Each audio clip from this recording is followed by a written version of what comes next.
Hi y'all, and welcome to the channel. I'm really glad you're here today. This is 2-Minute Tuesday. 2-Minute Tuesday is where I take a subject around woodworking, running a woodworking business as a side hustle, giving you tips and tricks on how to do that. Also, showing you a few little things that you can do around your home that are DIY related in 2 minutes or less. Well, today we're going to be talking about why is the price of lumber so high, and is it going to come down anytime soon?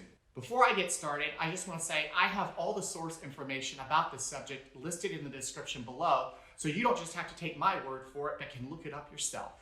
All right, well, let's start that clock and talk about this subject for 2 minutes. Here we go. The reason why the lumber costs have increased are due to several factors. The biggest factor is probably COVID-19. Now, as you all know, during COVID, about 30% of all the workforce in sawmills basically had a reduction. So imagine a 30% reduction in all sawmills across the country. That's pretty significant.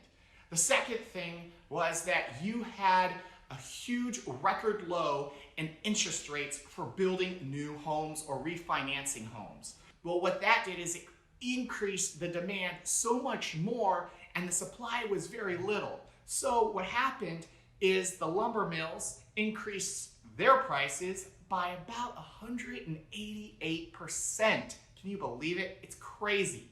In addition to that, the average house cost now than it was, say, a year and a half ago is $25,000 more.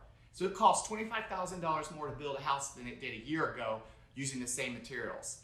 I was talking to my lumber supplier, and he was telling me that the price of MDF is going to be skyrocketing because the sawmills aren't producing enough sawdust that MDF is made from. So if you want MDF, go get it now because while the prices are low. All right, well, I hope you found this helpful. If you did, smash that thumbs up button for me. Also, if you don't want to miss the next video, hit that subscribe button and ding the bell to get notified when I come out with my next 2-Minute Tuesday. Till next time, guys, I'll see you later.